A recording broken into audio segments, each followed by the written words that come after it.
Oye, buen día amigos de toda Venezuela que nos siguen en la señal de Global TV, Global Canal 65, también en Global TV 65.com, en Telered TV, en los canales YouTube de Rojas y Arenas y en el canal de la página de Ender Arenas, enderarenas.com.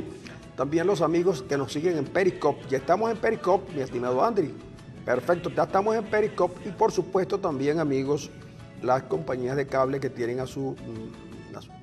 la amabilidad de llevar a sus hogares la señal de la programación de Global TV. Hoy es Día del Gaitero, se cumplen 47 años de la muerte de Ricardo Aguirre, una muerte trágica, quizás uno de las más importantes, el ícono más importante de la gaita zuliana, de esa gaita zuliana que pareciera que a veces se nos va y que no vuelve, pero la recordamos cada año, un 8 de noviembre, porque ese día pues, murió trágicamente Ricardo Aguirre.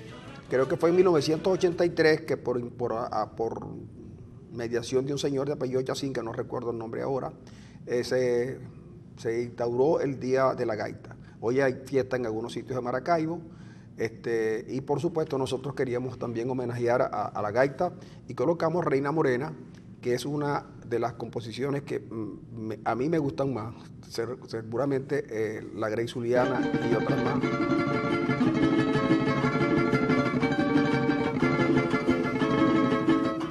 Mi corazón es un templo donde una virgen... Ese 4 es un 4 inolvidable de Nerio Franco, que también desapareció, un cuatrista de los mejores de Venezuela. Y bueno, por supuesto, nosotros también nos plegamos a la celebración del Día del Gaitero y colocamos la gaita hoy. Seguramente Manuel nos colocará hoy una gaita... Con Piero. Con Piero. O con el gran combo de Puerto Rico, que también está en el ambiente, con Andy Montañez. Amigos, hoy es martes de elecciones en los Estados Unidos. Hoy no es martes 13, ¿no? Hoy no es martes 13, hoy es martes 8. Elecciones en los Estados Unidos, y según nos dice aquí Ronald Rodríguez, que está con nosotros en el canal, dice que hay una probabilidad de 84% de que la señora Hillary Clinton se alce con el triunfo. No la ha tenido fácil. En el camino nos hemos dado cuenta que Hillary no levantó pasiones, como otros candidatos, como Obama en su momento, como el mismo Clinton en su primera candidatura. Pero fue una cosa extraña, ¿no? Primero, ella pareciera ser que es uno de los candidatos presidenciales en Estados Unidos que está preparada para gobernar. Es decir, que se preparó a conciencia, que tiene todo a su favor. Sin embargo, ha tenido tropiezos. El FBI logró recabar algunos correos electrónicos salidos de su servidor particular y no del Departamento de Estado, y con eso le amargaron la vida, al punto que el señor jefe del FBI, en una jugada que habla muy bien de su pericia policíaca, en este día dijo que habían 650,000 correos que estudiar a 8 días de las elecciones, para después decir, mire, no conseguimos nada comprometedora con la señora Clinton. Bueno, aparentemente Hillary tiene sus condiciones para ser presidenta de los Estados Unidos, pero también fue que se consiguió con un caballero que de verdad pareciera que no tiene condiciones. Debe tener condiciones para enamorar, para ser un seductor, para hacer dinero, pero seguramente para ser presidente de los Estados Unidos pareciera que no estaba preparado Donald Trump, pero eso debería llamar de preocupación, no solamente a los Estados Unidos, sino también al mundo, ¿no? Porque si un tipo como Trump se logra colar en una elección tan importante, entonces, no sé, yo prefiero que el analista aquí... yo creo que el mundo ¿A ti no te invitaron a Estados Unidos a seguir la elección? No, en mi lugar fue Nicari González. Nicari González. No, yo creo que el mundo se está moviendo, Francisco, en ese péndulo entre populismo de izquierda y populismo de derecha. Trump es su representante del populismo de derecha. Y los populismos de izquierda los tenemos en América Latina para regalar, pues, ¿no? Pero Trump es una expresión de ese tipo, y yo creo que es una amenaza para la democracia norteamericana, y yo creo que para una buena parte del mundo, por sus expresiones. A lo mejor en el gobierno se comporta de manera diferente, pero por sus expresiones, por sus andanzas, por su propia biografía, Trump es un personaje extraño. Ayer, por cierto, hay un artículo de un historiador norteamericano, Lichtman, que dice que Trump va a ganar las elecciones por una metodología que él utiliza y que no ha fallado en 32 años de de dar pronósticos en los procesos electorales norteamericanos. Claro, Lichtman parte de una idea, de un supuesto falso. Lichtman parte de la idea de que la política de que la gente es naturaleza muerta, que no reacciona, que no tiene ninguna estrategia, sino que es tratada como una cosa. Parte de ese supuesto falso, y eso no, es decir, eso no es verdad. La gente se mueve, tiene su propia estrategia, tiene sus propios, mucho más en Estados Unidos, tiene capacidad para decidir y tiene libertad para decidir. Pero yo no tengo dudas de que Trump es una amenaza fuerte, además, que linda entre el populismo. ¿Tú crees que si Trump, por ejemplo, no hubiera dicho las cosas que dijo con respecto a los mexicanos y sobre los latinoamericanos y los musulmanes, ¿tú crees que la gente lo hubiera podido aceptar de otra manera? Yo creo que... O sea, que lo hubiera pensado, pero no lo dijera, porque pareciera que no fue políticamente correcto decirlo. Bueno, pudiera ser, ¿cómo se llama? Si Aldo dice esas cosas que le hicieron profundos daños a su candidatura, pudiera haber pasado como un hombre más o menos potable para los norteamericanos. Y cuando ¿no? él, por ejemplo, todas esas cosas que dijo de las mujeres, de la muchachita esta que iba subiendo las escaleras. Oye, es una cosa terrible, una niña que va subiendo las escaleras y dice, dentro de 10 años estoy saliendo con ella, imagínense ustedes. ¿Ah? Es decir, yo creo que... Bueno, fíjate que curioso, porque en América Latina un tipo como ese pudiera caer simpático. Mira cómo acaba de ganar las elecciones Ortega. Sí. Con el 71% de la gente que fue a votar. Que fue 27%. Que fue el 27%. Un presidente totalmente deslegitimado con el 27%, menos de un tercio, casi un tercio. Sacó el 72 del 27. Sí, imagínate tú. No fue a votar nadie en esas elecciones. Pero bueno, yo creo que están las cartas echadas, pues, ¿no? Hoy son las elecciones, vamos a salir de este debate que ha sido uno de los debates más vacíos en toda la historia de las elecciones norteamericanas. No sé. Ahora, nadie sabe qué fue lo que propusieron. Sí, nadie sabe, pero fíjate lo siguiente, como cosa también interesante, los latinos, de los que esa comunidad latina de la que ahora forma parte también una buena colonia venezolana, los venezolanos incrementaron el voto latino en 2 millones, es decir, no que hay 2 millones de venezolanos que están votando, sino que la presencia de venezolanos legalizados para votar incrementaron el número de latinos para votar. Bueno, fíjate tú que en las elecciones, como ya se va votando anticipadamente, parece ser que los latinos y negros, porque así lo leí en un diario norteamericano, han ampliado su participación, es decir, han participado mayormente que con respecto a otras elecciones. Y eso pareciera que le da una ventaja a Hillary Clinton.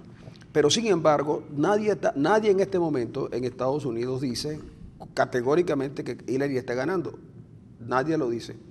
Pudiera haber sorpresas, sobre todo después que vimos lo que pasó con el Brexit y lo que pasó con el referéndum colombiano, pero son cosas totalmente diferentes, porque en ella se está eligiendo un presidente con una campaña que, si bien es cierto, no se dijo cómo iban a gobernar, porque parece que los Estados Unidos ya tienen un modelo de gobierno preconcebido, lo que falta es correr el modelo. Si bien es cierto, sí se sabe de qué cogea cada quien. Por ejemplo, Trump no pudo en ningún momento poner en evidencia a la señora Clinton a partir de los desafueros amorosos de su marido. Pero sí fue fácil, por ejemplo, colocarla en entredicho por irresponsable y mentirosa. El tipo la llamaba así. Incluso Trump llegó a decir que si él perdía las elecciones, no las iba a reconocer porque el establishment norteamericano estaba contra él. Es decir, es la primera vez que un candidato presidencial de ese nivel, que tiene incluso el chance de ganar, que conoce los secretos nucleares norteamericanos y militares, llega a decir que no reconocería el triunfo. Pero también él se negó a mostrar su declaración del impuesto sobre la renta. Y además se dice que él mintió para no pagar impuestos durante 18 años. Entonces, de él se saben tantas cosas. Casi al borde de la delincuencia. Sí, casi al borde de la delincuencia. Y es un tipo, yo creo que él puede ganar por unos detalles, porque es un tipo raro. Y en Estados Unidos últimamente están ganando los tipos raros. Fíjate tú que a Obama lo llamaban de ser un candidato afrodescendiente y es un candidato color zanahoria. Porque Obama no es negro, es propiamente dicho, ¿verdad? Obama es más bien así color zanahoria, ¿no es verdad? Bueno, pero de todas maneras, yo los que conozco son los de Coro de la Sierra. Y esos son negros, ¿verdad? son negros. Ahora, y Trump es un tipo raro por el tipo de peinado. Sí, bueno, Yo creo, ¿no? no, yo creo que precisamente su rareza lo van a llevar a perder. Yo creo que, bueno, puede ser que gane, ¿no? Ahora, fíjate lo curioso, porque Hillary Clinton sería la primera mujer electa en la historia en la historia electoral norteamericana, pero no levantó, como dices tú, no levantó la pasión que levantó Obama cuando fue candidato como el primer negro que llega a la presidencia de Estados Unidos. Es decir, no hay ese fervor que había. Pero fíjate tú que, como son las cosas, alguien que no estaba planificado que participara en la campaña, primero Obama participó abiertamente en la campaña. Oye, sí, ¿eh? Abiertamente en la campaña. Y su mujer también, ¿no? Pero a eso iba. La señora Michelle de repente despunta como una gran personalidad que ha llevado a algunos a pensar que Michelle tenía más popularidad en este momento que la propia Hillary. Entonces, no te extrañe que la próxima candidata sea Michelle y sea como aquí en Maracaibo. Fue Rosales, Evelyn. Se va Evelyn, un hijo de Evelyn. Y en Coro fue también lo mismo. Claro, lo malo fue que allá en Coro Montilla lo perdió todo. Y en Barinas era papá, después vino Adán. Entonces, eso será que en el mundo irá a ser así siempre, porque en Venezuela lo vemos, ¿no? Sí, no, pero yo creo que las democracias modernas no creo que no incurren en eso, Francisco. ¿Tú crees que no? No. Yo creo que la señora Obama puede ser presidenta de la República porque es una mujer intelectualmente muy densa, inteligente, tan brillante como el marido. Eso quiere decir que los casos que yo he citado no son tan brillantes y tan densos como la señora. No son. Obviamente, mira, con todo el respeto que uno tiene en lo personal por esa gente que tú has mencionado, pero de verdad que no tienen el lustre, de verdad, para ser franco. ¿Qué vamos a hacer? No tienen el lustre. No tienen. No tienen el lustre. Bueno, de todas maneras, amigo, usted que nos está viendo en Estados Unidos, que nos está viendo por Periscope, infórmenos de sus impresiones, denos sus impresiones a través de Periscope, que nosotros vamos a estar pendientes para comentarlos acá hasta las 8 de la noche. Y por supuesto, mañana en la mañana, mañana estará aquí Hillary. el candidato que gane. El que gane estará aquí. Porque no está mejor el que pierde. Bueno, también puede estar. El que pierde, pero es que el que pierde va a venir con lentes oscuros. Por El que pierde viene con lentes oscuros y el que gane va a estar exultante. Seguramente lo vamos a tener allá en un sitio que Mario tendrá que preparar el efecto, porque es que hoy no fue posible hablar con Nicari González, que está allá en Washington, para que nos pudiera hacer un contacto con los comandos de campaña. Pues seguramente en horas del mediodía, como está Goya en primicia, sí puede conversar. Goya puede ser que converse con Nicari y Nicari le haga una entrevista a Hillary. Porque a Donald Trump no creo que se lo haga, porque Donald no, es difícil. Pues imagínate tú, si fue capaz de insultar a Alicia Machado, que él no le dirá a Nicari. Es capaz de soltar a los perros a Nicari González, que está de enviada especial fue invitada, perdón, a las elecciones. Aquí en Maracaibo y en Venezuela, no sé si todavía lo hacen en la Embajada Americana. Yo recuerdo que cuando había elecciones en Estados Unidos, en el CEBAS, hacían un evento donde invitaban a personalidades de la región a seguir el proceso. A seguir el proceso allí en el CEBAS. Me dice Ronald Rodríguez que sí, que se sigue haciendo y que él está invitado. Lamentablemente nosotros no nos invitan porque nosotros estamos en la lista negra de la Embajada Americana, porque alguna vez dijimos que Teodoro Pecos era un líder guerrillero. Y como Pecos no tiene pasaporte. Tú sabes que Pecos no tiene visa americana. No tiene visa americana, sí. Pero bueno, sí, Pecos sigue enfermo y sigue sacando su semanario, que ojalá algún día lo vuelvan a tener diario, porque nos hace falta tal cual. Esta semana vino el tal cual esta semana, que está circulando esta semana, fue un tal cual de primera, buenísimo. Siempre tiene muy buena información. Mira, yo sé que aquí me están escribiendo que para cuándo vamos a dejar lo de los estúpidos. Le dije, yo prefiero no seguir con eso, porque es que yo estoy preparándome para saber de verdad qué quisieron decir los señores ayer. La defensa. La defensa de los sobrinos De los sobrinos, ¿de quién es que son sobrinos? De la familia de la señora Cilia Flores. Y a mí me habían metido la idea de que no eran de ellos. No, sí. Ellos que se la pasaban con el perico. No, ellos, bueno, sí, ellos se la pasan con el perico, pero y no con el Ahora, perico. fíjate tú cómo son las cosas. Que los americanos todo lo hacen para la cosa comercial. Van a hacer un juicio sobre esa comida típica venezolana en noviembre. ¿Por qué en noviembre? Pues, ¿por qué termina el 15 de noviembre? Porque comienzan las Navidades en Venezuela. Por aquello de que como el perico, teniendo un hueco debajo del pico para comer. Sí, señor. Yo no me explico, y eso es una canción navideña, Emanuel. Sí, una canción Yo navideña. no me explico cómo el perico, teniendo hueco debajo del pico, pueda comer. No puede ser. Esto sí pudieron hacerlo. Sí, señor, y comieron mucho. Pero fíjate, al final, que pudiéramos tratarlo en extenso en el próximo... No, pero pudiéramos Pero fíjate, supongamos, aunque parecen haber evidencias que realmente los comprometen mucho, supongamos que ellos salgan bien. Inocentes. Inocentes. Sí. Ahora, la carga no de insultos, sino para salvarlos a ellos, se le ha hecho la defensa. Van a salir más golpeados que cuando entraron. Es que le van a decir, cuando le digan imbécil no se va a poder poner bravo. La defensa los ha llamado imbéciles, idiotas, estúpidos, tontos, gafos. Es decir, no hay adjetivo que para calificarlos de manera decente. Ahora, tú sabes que es triste. Por ejemplo, hay tipos que los llevan a un tribunal y los van a condenar por un asesinato brutal. Y entonces el abogado de la defensa dice, ese señor no está en buen uso de sus facultades mentales. Llaman a un especialista. Y el tipo le preguntan, ¿quién ganó la Serie Mundial? Dice, los Yankees de Nueva York. Le anotan ahí, loco. ¿Las Medias Rojas de Boston fueron a la Serie Mundial? No.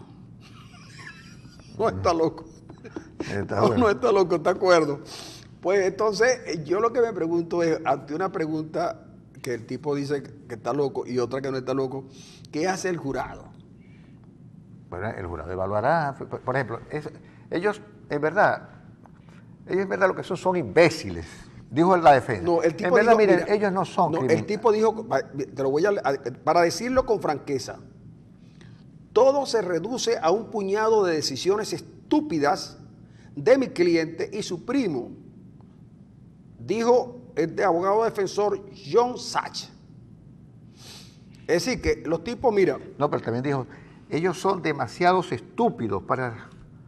Son demasiado estúpidos. Demasiado estúpidos. Y tú podrás decir, bueno, son demasiado estúpidos porque con la cantidad de cosas que tienen detrás, mira, tenían la rampa 4, ¿verdad?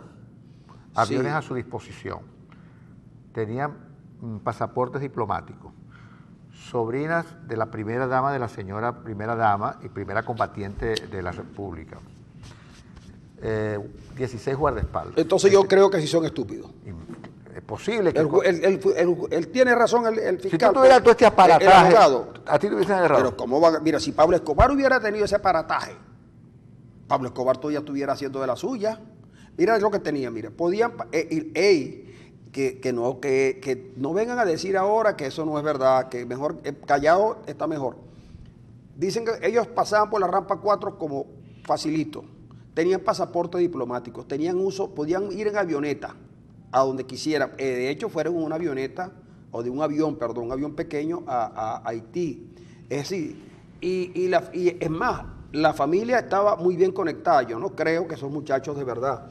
Y la gente dice, ¿cómo es posible que hayan caído tan tontamente esos muchachos, esos señores, teniendo todo el poder que tienen?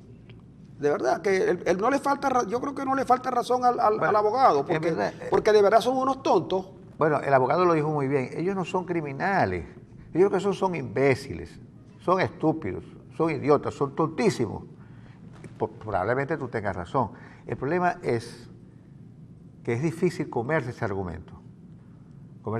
Porque, según las grabaciones, ellos se jactaban del poder que tenían, de la libertad que tenían para pasar eso. Y de tener el control de un hangar en el aeropuerto en las afueras de Caracas. Se jactaban de esa cuestión y además de eso, de lo fácil que era hacer negocio, que decían embolsillar nada más Ahora, ¿tú no 20 crees? millones de dólares. Ahora, yo estoy de acuerdo que a lo mejor no hubo, que no es una conspiración de los Estados Unidos como gobierno para hacer que llamar al gobierno venezolano, pero de hecho, el que sean familiares del presidente Maduro y de la diputada Cilia Flores, y Maduro con un historial de enfrentamiento con los Estados Unidos y además en la percepción de una buena parte de los Estados Unidos, hoy persuadidos por una cantidad de venezolanos que se han ido para allá de todo lo que le ha pasado al país, yo creo que cuando menos, a pesar de los avisos y pagos en el New York Times y en otros diarios, cuando menos el gobierno de Venezuela está muy desprestigiado.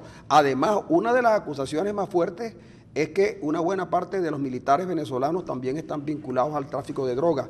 Y una figura prominente del gobierno, porque así hay que decirlo, también aparece acusado. Entonces, imagínate, un jurado que oye a los fiscales y oye a los testigos decir estas cosas y tiene este antecedente, sin duda que tiene, es un juicio cuando menos sesgado, cuando menos con información adelantada. ¿Cómo que sesgado, Francisco? Bueno, sesgado no es la palabra, cuando menos con opinión adelantada, porque imagínate tú, que hay un jurado que sabe que en Venezuela el gobierno hace lo que le da su real gana, al punto que no deja entrar unas medicinas que te van a perder porque no les da la gana de que entren. Un país donde la hambruna se hace presente, un país donde no hay unas libertades económica, un país donde la seguridad está muy cuestionada, un país donde se acusa a altos personeros del gobierno de estar vinculados al tráfico de drogas, que algunos han hecho campaña contra Venezuela, contra el gobierno venezolano, llamándolos narcoestados. Un jurado que oye a los fiscales, oye, lo menos que puede creer es que estos señores no tengan nada que ver con el narcotráfico. Sí, el problema es que el fiscal lo ha dicho muy bien. Esto no es un juicio político, esto es un juicio por narcotráfico, independientemente de todas las cosas que adornan el proceso, es decir, que Venezuela está calificada de dictadura en el exterior, de que el gobierno hace lo que todas esas cosas son verdad. No, y que funcionarios importantes del gobierno venezolano están acusados de narcotráfico. Exacto, y eso es verdad. Y que además, y te voy a decir más todavía, hay presos en Estados Unidos que fueron capturados en Venezuela. ¿De acuerdo? Hubo uno que dijo que era mejor hacer negocios en Colombia, porque en Colombia cobraban más, que los militares venezolanos cobraban más. Sí. Eso se silenció. Y lo que también en su momento dijo Maclet, acerca de que él tenía en nómina a varios generales. Claro. Entonces, pero cuando eso la gente lo sabe, cuando eso lo sabe la gente y está un jurado, te puedes imaginar lo que puede ocurrir. Ahora, yo no sé cómo fue seleccionado el jurado, pero dicen que una de las preguntas que le hacen al jurado es: ¿usted ha leído, tiene noticias, información sobre este asunto? No sé cuál será la respuesta del jurado. ¿Usted leyó el cartel de los sapos? Yo lo vi por televisión, dice. Bueno, entonces nos vamos a la pausa.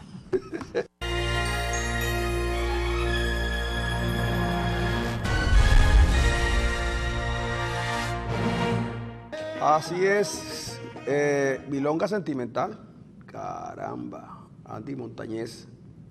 Bueno, Arena, yo vamos a seguir con lo de los sobrinos porque me siguen solicitando información de los señores estos, de los sobrinos. Vamos a llamarlos los sobrinos porque yo tenía, a mí me habían dicho... Para ser sí, porque imparcial, los sobrinos. Sí, para ser imparciales. Porque los narcosobrinos ya implican una valoración. Ya yo no me consta que sean así, pero fíjate tú lo siguiente, dice el señor defensor de uno de ellos, que el caso se basa en 3 informantes confidenciales que sacaron provecho a la inexperiencia de los sobrinos. Uno de esos informantes falleció y los otros 2 están en prisión. ¿Falleció o lo mataron? Lo mataron, lo asesinaron. Tras ser sorprendidos mintiendo a la DEA sobre negocios de drogas no aprobados por las autoridades, al tiempo que recibían hasta $2 millones del gobierno federal. Esto preguntan los abogados: ¿el gobierno le va a pedir a ustedes que tomen en serio a esta gente?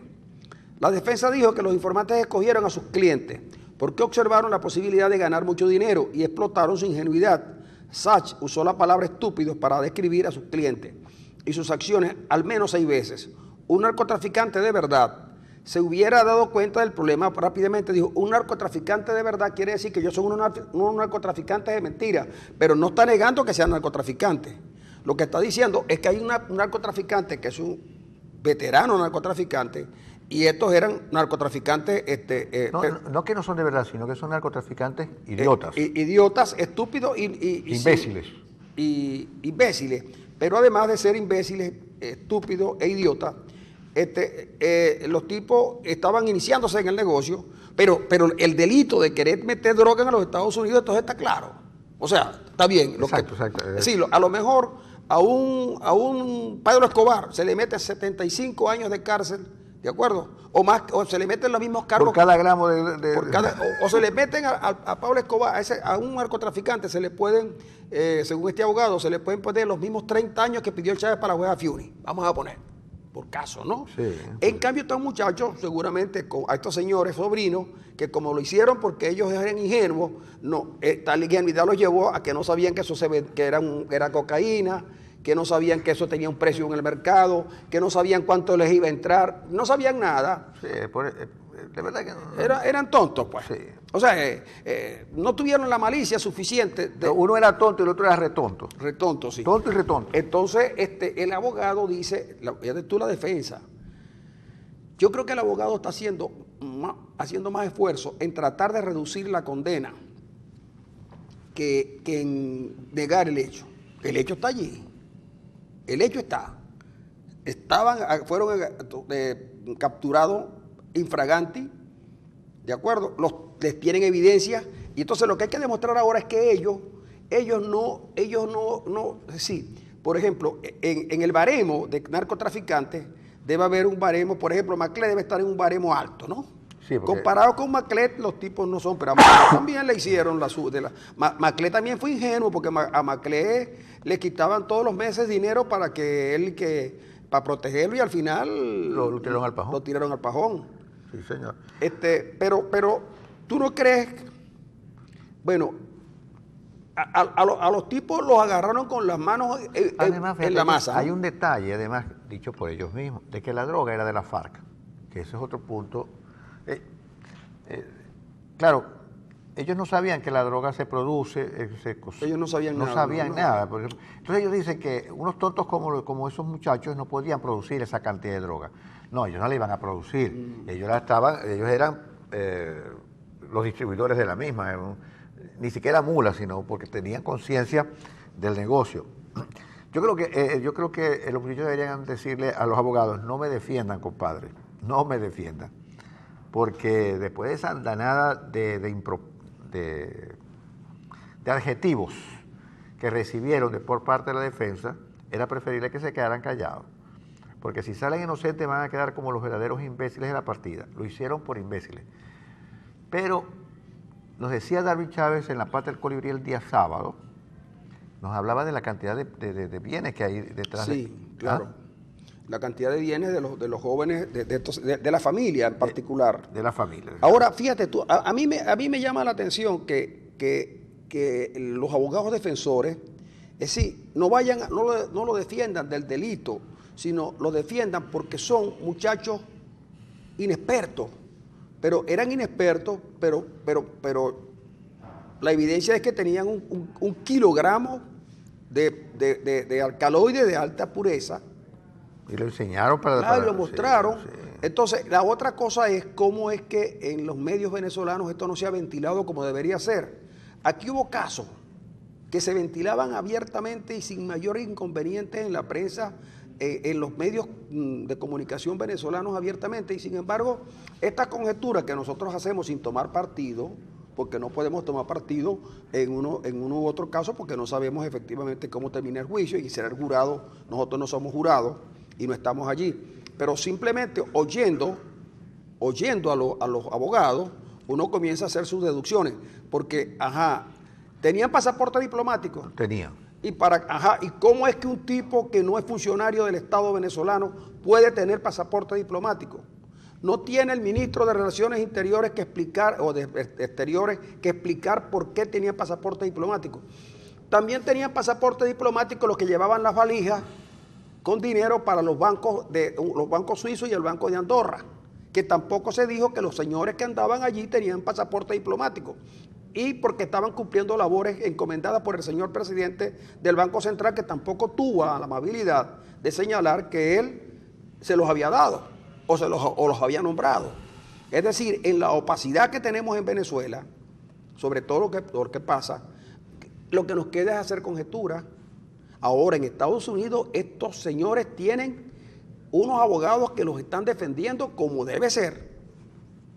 Y a lo mejor, con la habilidad y la experiencia que tienen, a lo mejor logran reducir la pena o declararlos inocentes. También ocurre que una vez que el juicio avance y que las evidencias comiencen a generar ya cierta posición del jurado, los llamados sobrinos se declaren culpables. Pero para declararse culpable tendría que haber, puede ser que le coloquen una pena fuerte. Pongan una mesa de diálogo ahí.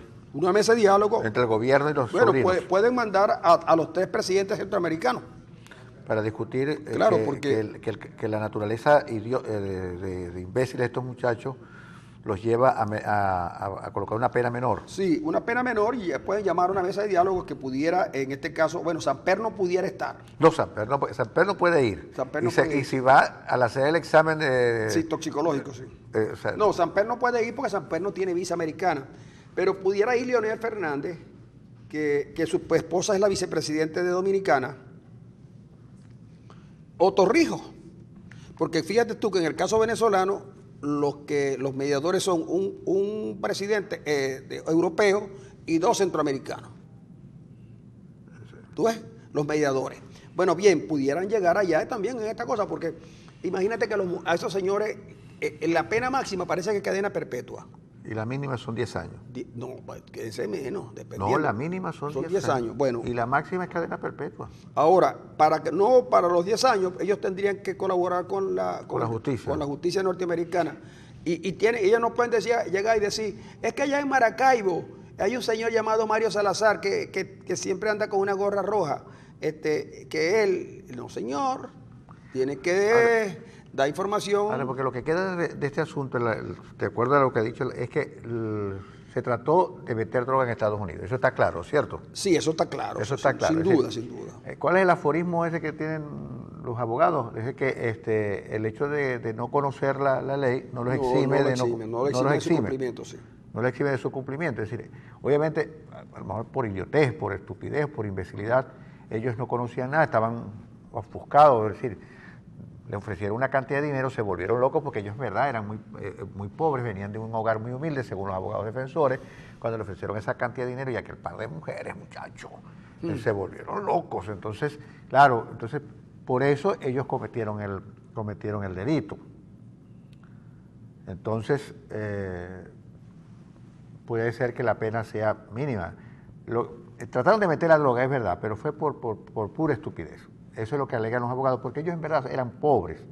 Eran muchachos que vienen de hogares muy modestos, de unos hogares modestos, y entonces se volvieron locos con la cantidad de dinero que les ofrecieron estos tipos que son malucos de la DEA.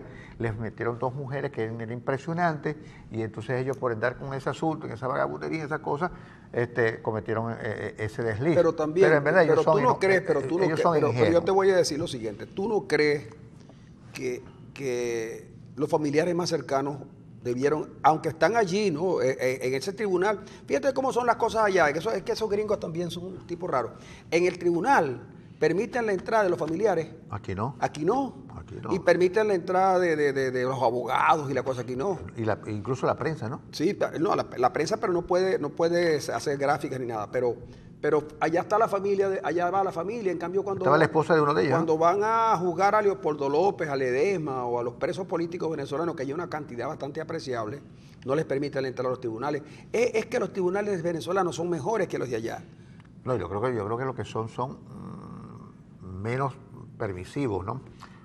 O menos transparentes también, porque si dejan entrar a todo el público se van a dar cuenta de los argumentos endebles que puede tener la Fiscalía, en este caso venezolano, o de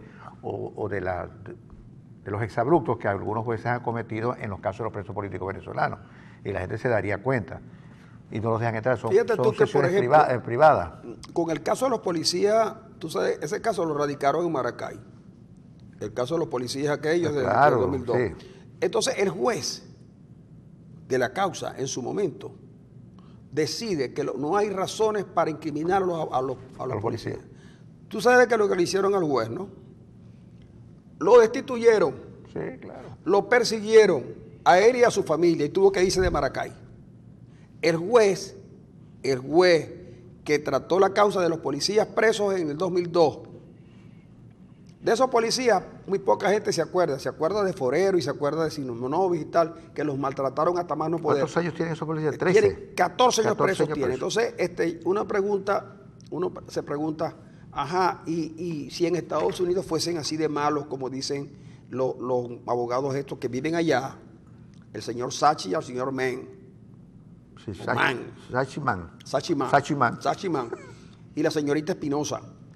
Ellos están ahí, e incluso cuentan que uno de los jóvenes, de los señores que estaban y le lanzaba besos a su esposa. Sí, le lanzaba besos. Y fueron perfectamente vestidos, con su suéter y con sus corbatas y sus cosas. No, ni siquiera le pusieron la braga naranja. No le pusieron la braga naranja. Entonces, yo me imagino que esos abogados se están frotando las manos. Esto va para largo, porque me imagino que después de la condena, tal como van las cosas, a lo mejor hay una apelación. Seguramente, pero si los condenan va a haber una apelación. Va a haber una apelación. Seguro. Y los abogados van a seguir. Yo no sé qué va a hacer Ruperti. Ruperti va a tener que vender alguno de los barcos. No, Ruperti tiene un contrato multimillonario con PDVSA. ¿Qué vas a creer tú? Que eso es gratis. Que Ruperti tiene buen corazón. No, buen corazón no, tiene buen dinero que le han pagado y que le dieron una concesión importante y un contrato importante. Ruperti no es ningún muchacho altruista que está haciendo eso por salvar la revolución venezolana. No, pago mediante. En este caso, Ruperti debe haber sido el mediador para el pago de los abogados. No es su propio dinero. Yo no creo que Ruperti esté pagando. Porque decía que en la pata del colibrí Jordan Rodríguez, que el asunto es que tú tienes que, la defensa tiene que probar que el dinero que están usando para pagarles es un dinero de limpia procedencia.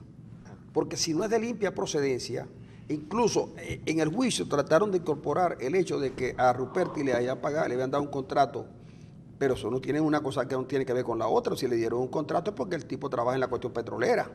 Ahora, distinto hubiera sido, por ejemplo, si quien estuviera pagando la defensa de ellos fuera Roberto Rincón o el señor Sierra. Que están presos. Que están presos por soborno a petroleros venezolanos a quienes les dieron una cantidad inmensa de dólares para que ellos les permitieran los contratos.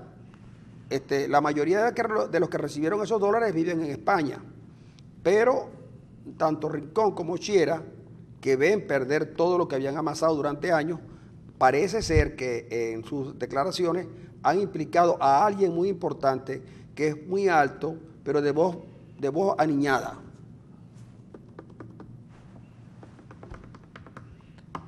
Es un hombre alto. Alto, muy alto. Pelo blanco.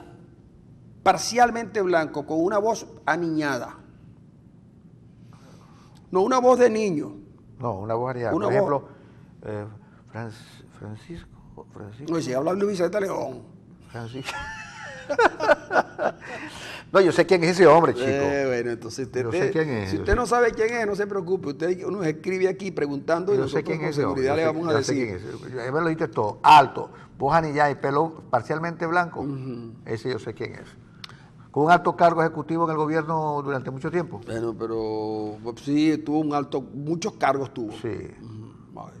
Muchos cargos.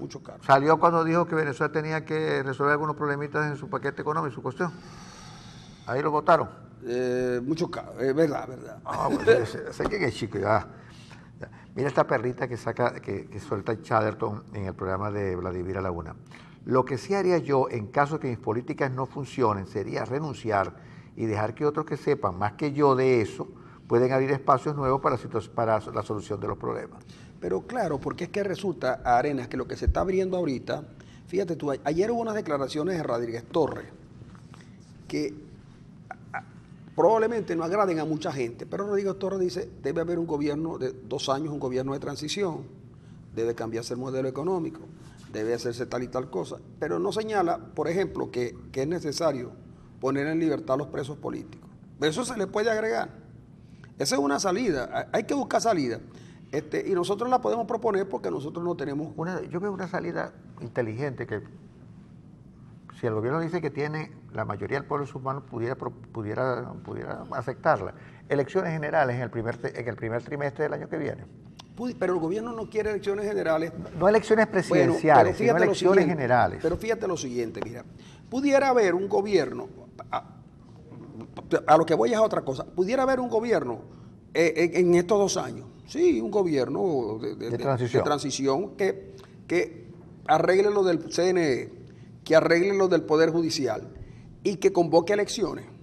Y obviamente para que todo esto funcione, el presidente tiene que renunciar. El presidente Maduro tiene que renunciar. Es decir, que Rodríguez Torres en el fondo lo que está proponiendo es la renuncia de Maduro. Y cuando Chatterton habla de esa manera, Chatterton está diciendo, mira, es que este señor, es que de verdad, mira, no es que uno quiera decirlo por quererlo, por desearlo, sino porque cuando uno ve a Maduro fuera del foco de gobierno, cuando Maduro se pone a bailar en el programa, no es que irrite a la gente, es que Maduro demuestra que una insensatez que raya en la irresponsabilidad. No, y además, mira, yo no sé si Maduro tiene asesores que le digan, no haga eso, porque eso le cae mal a la gente. Más allá de verlo realmente como un mono bailando, más allá de eso, más allá que puede ser un juicio subjetivo. Bueno, yo no diría eso. Sí, pues sí, más allá de eso, la gente se irrita. Y se irrita porque eso es una enorme irresponsabilidad, porque parece que se estuviera burlando de la gente. Sí. No de la oposición, sino de la gente. De la gente. Y yo te digo una cosa, Chávez heredó probablemente la peor cosa que el periodo democrático había hecho, que era haber convertido a la gente en audiencia. Chávez nos convirtió a todos en audiencia. Eso de que el pueblo, de que no, nos convirtió en audiencia. La gente que espera oír lo que quiere oír una cosa y el presidente se las daba. Chávez nos convirtió en audiencia, que ya lo habían hecho los presidentes anteriores de la llamada del periodo democrático.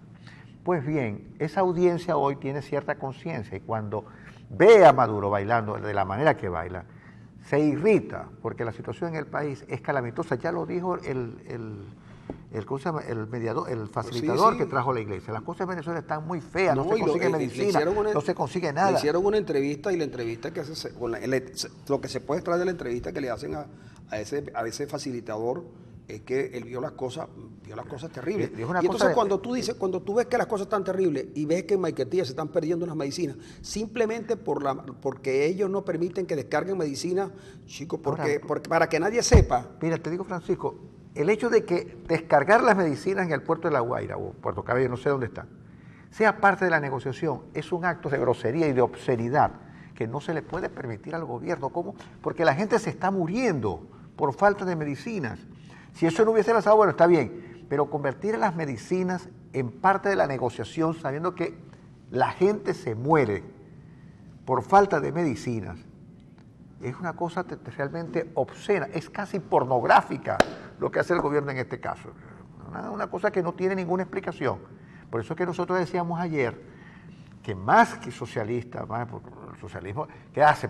Pregona el humanismo, pregona la justicia, pero resulta que esta gente es maluca, chico. Pero además lo siguiente, Ender, oye, ¿cómo es posible que con ese drama, porque ese es un drama, el que viven esos jóvenes, esos señores presos allá en Estados Unidos, en estos días que esas prisiones, las mantas no protegen tanto del frío? ¿Tú crees que esa gente la está pasando peor que Leopoldo López? Yo no creo. No. Que Leopoldo López no. Que le estén lanzando orinas y excrementos. Que Leopoldo López no. O que estén desnudando la visita. Que Leopoldo López no, porque Leopoldo la está viendo muy mal. Pero Leopoldo es un tipo que está tratado con una crueldad inusual. Y lo peor, no solamente Leopoldo, sino los perseguidos, como Lester Toledo, que no hizo absolutamente nada, que lo acusan de terrorista, chicos. Y cómo se les ocurre la semejante cosa y lo acusa el ministro. Y es peor, a veces uno dice la cárcel es mala, pero andar perseguido, no sabiendo si en cualquier esquina oscura de estas calles tan oscuras de Maracaibo alguien lo asesina y entonces se pierde la vida de un joven dirigente. Pero, fíjate tú, por un lado están estos jóvenes en ese drama, esos señores en ese drama, que son familiares, cercanos, porque no es que, como dice el abogado, ellos vivían en una casa modesta, que ya no tenían nada. 17 años y todos tienen. Bueno, pero que además la tía y el padre estén bailando en un programa de radio que de paso tiene su Periscope para que los vean. Ahí están bailando, gozando, como si se tratara del show de la salsa. Gozando una ola. Gozando una ola y parte la otra. Sí, señor. Entonces, uno dice que ahí es cuando uno no termina de entender, Arenas, lo que está pasando, porque de verdad que uno no logra entenderlo, porque cómo van a estar bailando si tiene un familiar cercano Ah, al chico. borde de la cadena perpetua. No, y además, que lo más grave de todo, Arena, es que esa gente en Caracas, la bofetada que recibe uno cuando le dicen que ese hijo tuyo es un imbécil, a uno le da una rabia. No, sí. A uno, mira, si uno le dice que un hijo de uno es un imbécil, un estúpido, un cabeza de corcho, Cabeza hueca. cabeza hueca, uno se molesta. Oye, pero estos se ponen a bailar. Y así, abogado, la ofensa es para los venezolanos en su conjunto. Porque ni eso sabemos hacer. Los militares no saben dar golpes, porque todo lo que tiran lo Los fallan. presidentes no saben gobernar. Los presidentes no saben gobernar. Los ministros ponen la torta. Los únicos que saben la patria son las muchachas que juegan fútbol, los futbolistas y los beisbolistas. Sí, señor. Y porque hasta Limardo y el otro, el pastor. ¿Dónde está Pastor Maldonado? ¿Dónde está Pastor Maldonado? Creo que Pastor Maldonado está siendo piloto de prueba. Piloto de prueba, creo que sí. No, Ronald, piloto de prueba, ¿no? No, yo no creo que esté ni en eso, porque nadie lo va a poner de piloto de prueba para que rompa los carros, chocando. No, que lo está probando a él como piloto. Ah. A ver si pasa. No, pero mira, ahora en serio, señores, ustedes que están acá en el estudio, ¿qué es de la vida de Pastor Maldonado? ¿Desapareció en combate? En acción. Pero no, es que la gente pregunta, porque no saben de Pastor Maldonado hace tiempo y no saben si PDVSA le sigue pagando la... No, yo creo que no. PDVSA no le puede pagar a nadie, chico. PDVSA está en situación tan calamitosa que no le puede pagar a nadie. Y por eso es que Pastor dejó la Fórmula 1. Si PDVSA pudiera pagarle, pues, todavía estuviera chocando carros en la Fórmula 1 y poniendo la vida de los demás en peligro. Bueno, mira que con la pregunta que yo hice sobre el caso de Rodríguez Torres, es verdad, Rodríguez Torres metió preso a uno de ellos, pero uno los puede meter preso y solicitar que los pongan en libertad. Eso no, una cosa no excluye a la otra. Lo que debería decir, yo sí creo que debería decir Rodríguez Torres, más allá de que los haya hecho presos, es que deben ponerse en libertad los presos políticos. Porque ¿cómo vamos a ir a un gobierno de transición si tenemos presos políticos? Pero no a 25, no a 5. No, todos los que están, todos. Incluidos los policías, e incluidos los que tienen casa por cárcel.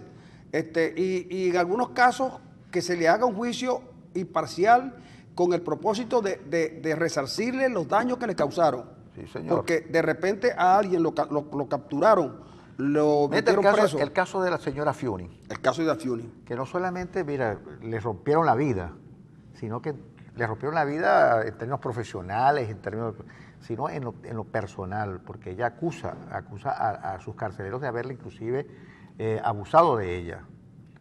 Entonces, imagínense lo grave de las acusaciones de la señora Fiuni. Ya no hablemos de Leopoldo, que es el paradigma del maltrato en Venezuela, pero de la señora Fiuni, por orden del presidente Chávez, por orden del presidente Chávez. La señora Fiuni es la presa de un muerto, imagínense ustedes, del comandante eterno además, un acto de crueldad increíble, ¿no? con la señora Fiuni, por haber actuado conforme a la Constitución. Porque independientemente del nombre del que ella sacó libre, que se llama Eligio Cedeño, ¿verdad? No había razones jurídicas para mantenerlo preso. Vamos a la pausa y regresamos.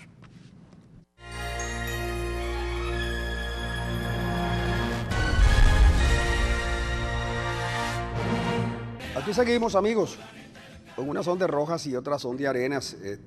Ya saben que somos arenas y rojas, de verdad que todas las mañanas aquí con ustedes.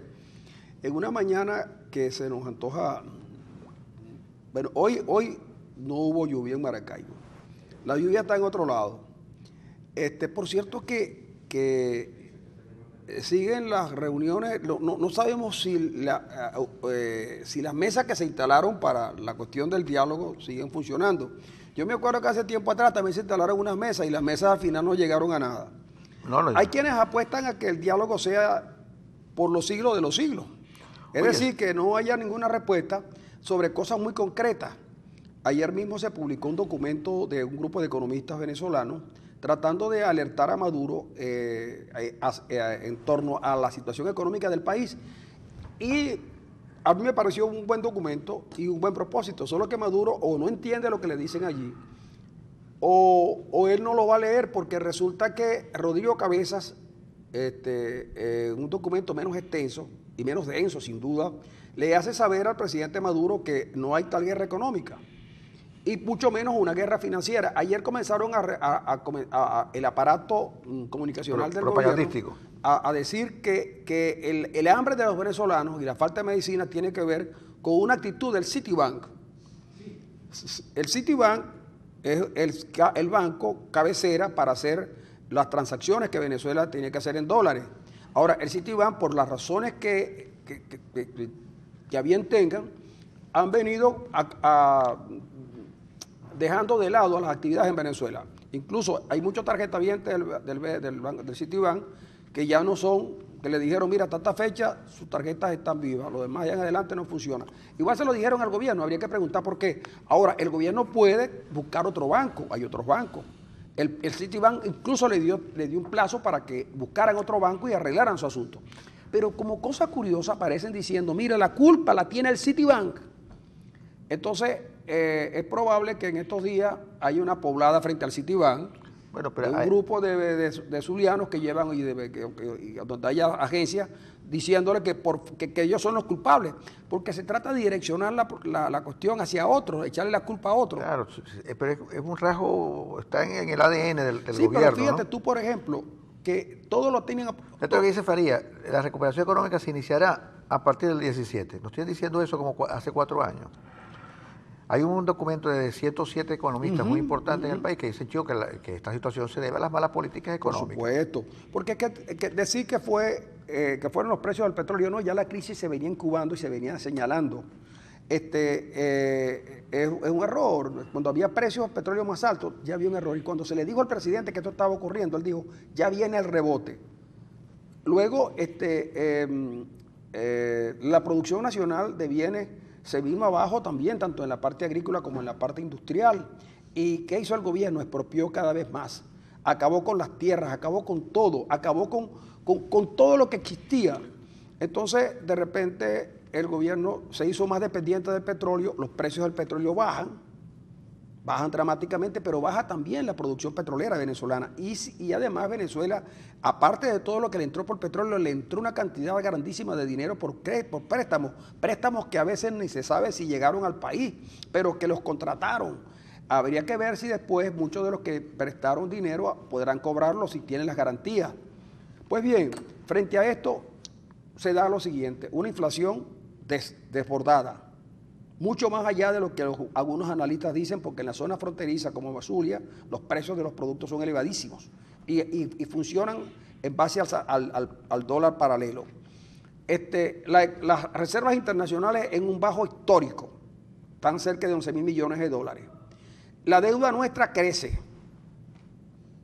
y además corremos el riesgo de no terminar pagando. Entonces Maduro decía, es que nos hacen una guerra, pues nosotros hemos pagado, sí, es verdad, Venezuela pagó, pero ahora lo que pasa es que los mercados no te están evaluando en función de lo que pagaste, sino en función de si puedes o no puedes pagar, porque las cuentas venezolanas, a pesar de que el gobierno no lo quiera reconocer, las cuentas venezolanas las maneja todo el mundo, y saben que Venezuela, con precios bajos de petróleo y con una producción petrolera en merma, no puede pagar.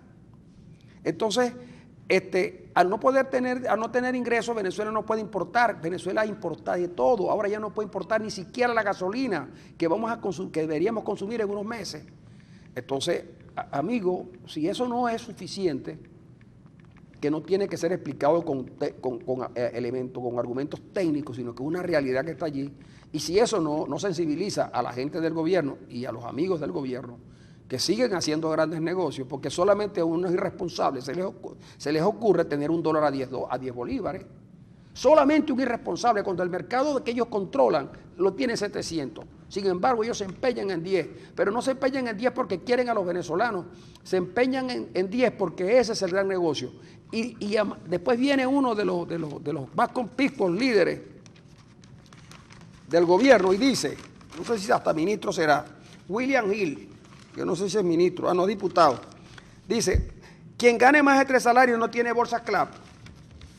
3 salarios, Maduro dice que 3 salarios mínimos, que Entonces, 3 salarios integrales son casi 300.000 bolívares.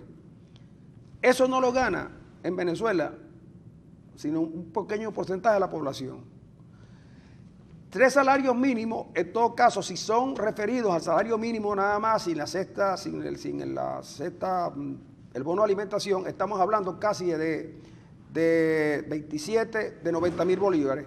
Yo también dudo que lo oye, pero a nosotros entonces nos tocaría bolsa CLAP. a los profesores les tocaría la bolsa. Y a mí la bolsa CLAP, yo reconozco que a mí me la iban a llevar a mi casa. Yo seguro sé que el compañero del Consejo Comunal me la iba a llevar por corrupción, porque eso estaba a 3.000 y a mí me iba a cobrar 5.000. Pero no me llevó nada. El único tipo que cumple en mi casa es el camión del agua. Ese llega con su camión y me dice, Arenas, cuando yo no siento el camión del agua, el motor, yo me siento mal. Claro, es más, mi esposa, tranquiliza. No, mi esposa en la casa tiene una grabación del motor para cuando yo estoy así muy intranquilo.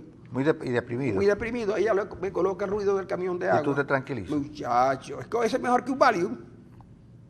Sí, ella me dice, y te advierto, el único tipo que cumple es el del camión del agua, porque yo le llevo. Pero la electricidad se va cuando tú menos lo esperas. Del ABA ni hablar. Y de la línea telefónica tampoco. Pero en la línea telefónica fueron mejores, porque me dijeron, usted está en una lista negra.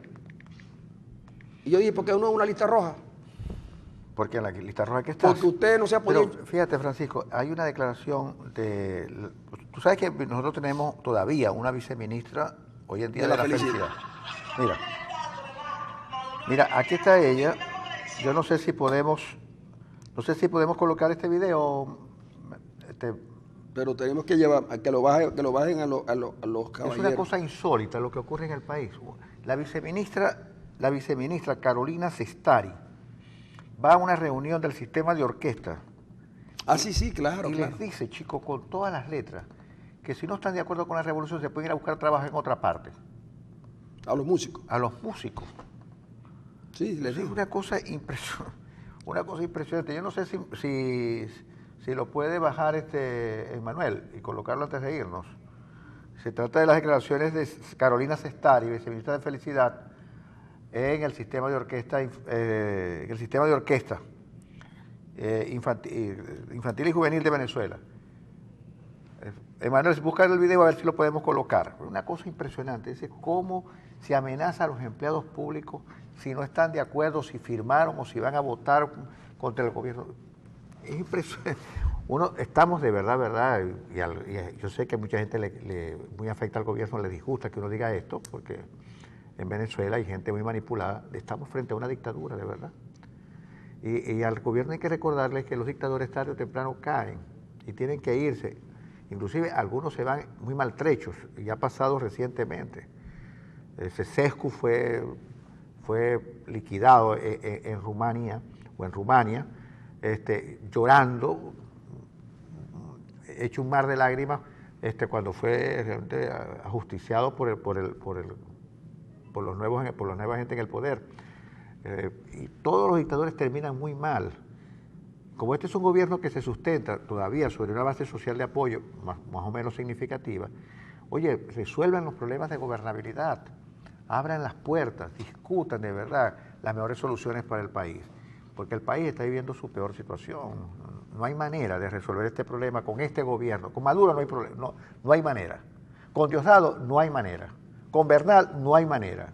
Con el señor Osorio no hay manera. Entonces es necesario, chicos, buscar otra gente y cambiar la situación, porque la situación del país está fea. Ya lo dijo el facilitador que envió el Vaticano.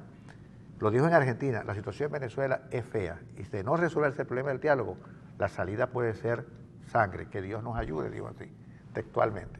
Entonces, evitemos ese escenario. Y el gobierno tiene que pensar en el país más que pensar en las posibilidades de quedarse en el gobierno eternamente. Eso de que no llegan con balas ni votos, eso no está bien, presidente. Porque eso lo coloca usted en la dimensión de la dictadura. Y usted va a pasar a la historia como un dictador suelo. ¿Quiere pasar a la historia con ese apelativo? Si usted quiere pasar a la historia con ese adjetivo, bueno, ya es problema suyo. Pero usted debería hacer un esfuerzo para que esta situación cambie por el bien de los venezolanos. Los venezolanos se lo vamos a agradecer y vamos a aplaudir enormemente ese gesto. Si usted renuncia, renuncie ya, para evitar, ¿cómo se llama? No se lo está pidiendo nada más que, se lo está pidiendo el 80% de la población. Mucha gente, además gente del partido, gente de adentro, que le está pidiendo que obviamente él tiene que buscar la manera de resolver esto. Y si lo hace, a lo mejor él va a pasar a ser recordado como el presidente que viendo, ante las circunstancias se vio obligado a renunciar. No es el primero que lo hace. No es el primero que lo hace. En Argentina es más o menos frecuente. Es más o menos frecuente y en Bolivia también lo era. Pero fíjate tú, por ejemplo, que tendríamos que analizar en el futuro los gobiernos de Correa, los gobiernos de Hay elecciones en Ecuador ya el año que viene, ¿no? Elecciones, pero tú tienes entonces la opción de analizar su gobierno. Pero en el caso de Maduro, es que Maduro está empeñado en no gobernar. Pero Maduro no quiere gobernar, pero yo sé que él no puede gobernar porque realmente lo tiene impedido, porque es que él no controla nada. Fíjate tú que los últimos cambios de ministro que él hizo, los hizo con gente muy cercana. La gente que está conversando con la mesa de la unidad es gente de su entorno más cercano, de esa alianza que tiene más cercana. Pero resulta que en la mesa de la unidad hay dudas. ¿Por qué? Porque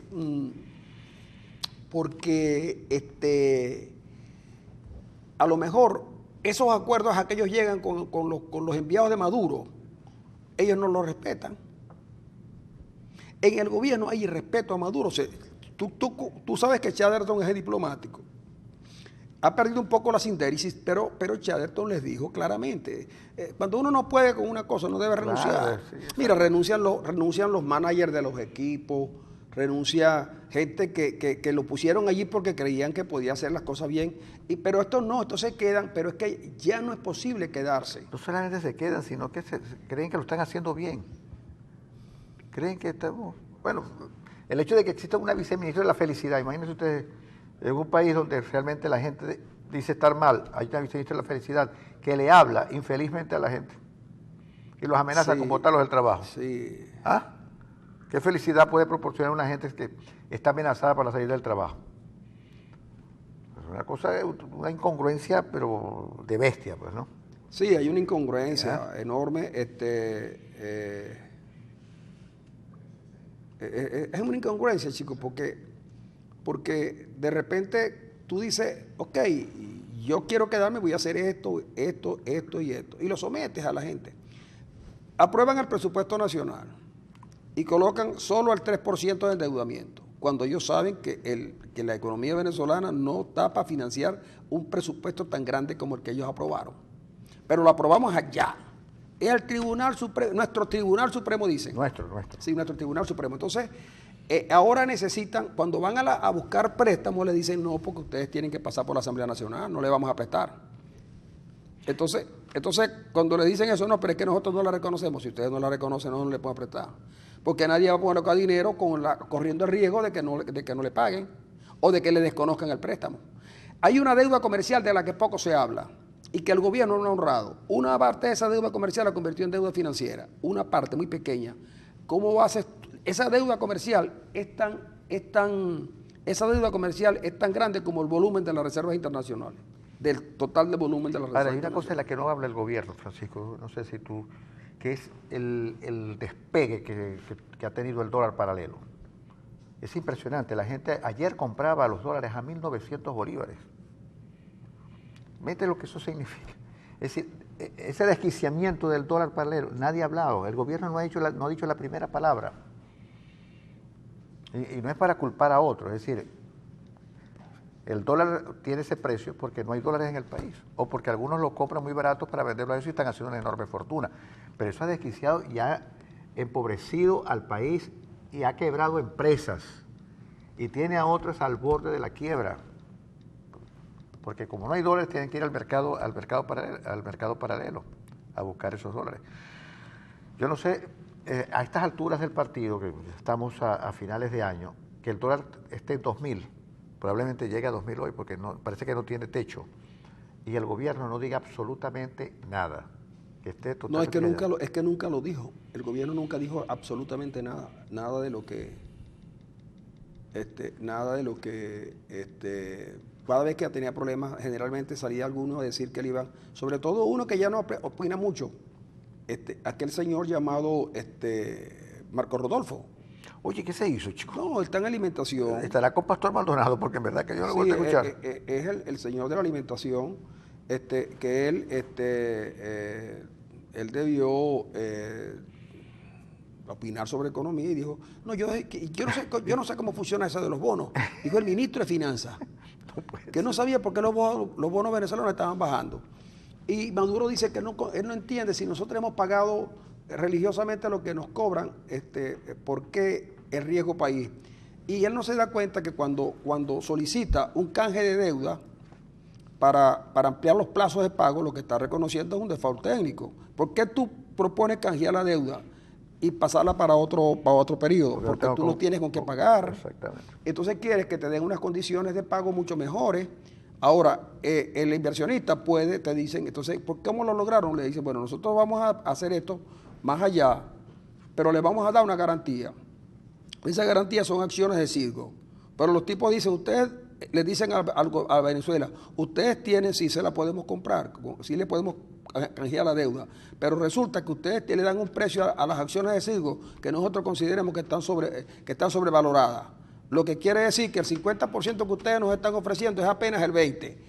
Entonces, más aún, para el gobierno verse en una situación delicada porque no tienen ni cómo contratar. Entonces ellos al final tenían que pasar por la Asamblea Nacional y en vez de entenderse con los tipos que ganaron, de entenderse, no es que no, entonces crearon, el 23 de diciembre, nombran una sala constitucional y esa sala constitucional la utilizan para destruir todo lo que la Asamblea pudo haber hecho. Podían haber llegado a acuerdo, vamos a aprobar esta ley, no vamos a aprobar aquella, mira, la ley de amnistía, vamos a buscar una fórmula que no sea una ley, de acuerdo, pero no, es que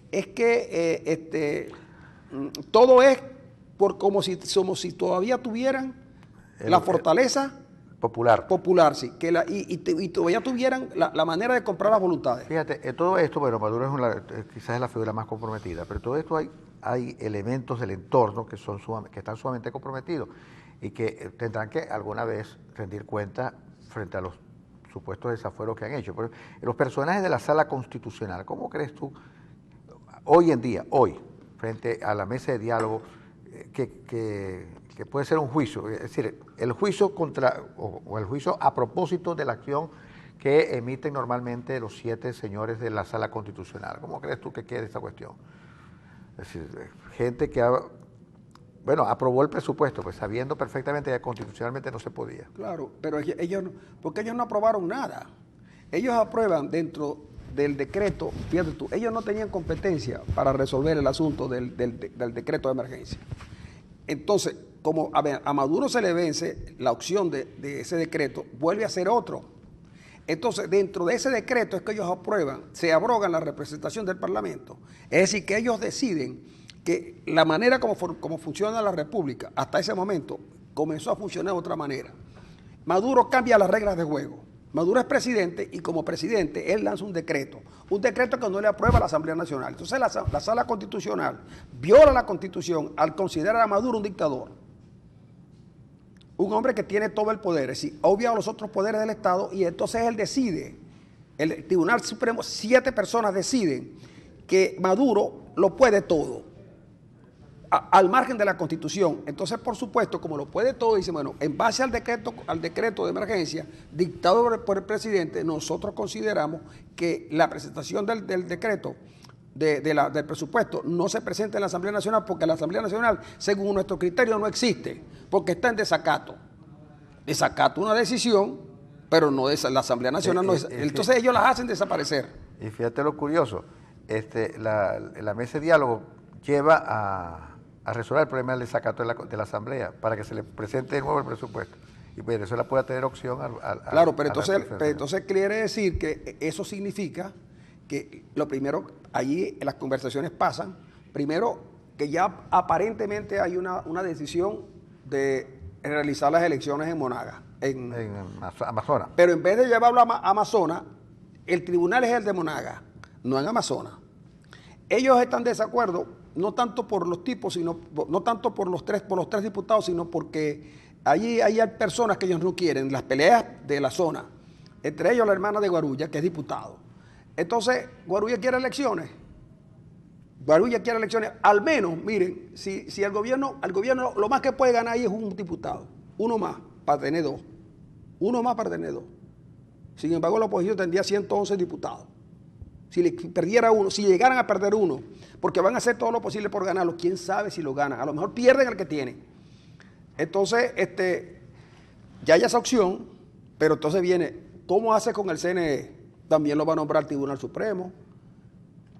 Y la oposición tenía que ir a la mesa de diálogo para dejar las cosas claras, para que la comunidad internacional entienda que se agotaron todas las vías y lo que sale ahora es que Venezuela tendrá que buscar, traerse para acá todo el dinero de los chinos, de los rusos, el dinero de los rusos y de todo aquel que quiera colaborar, porque es que no tiene opción y Venezuela está muy lejos de China, desgraciadamente, porque los chinos son.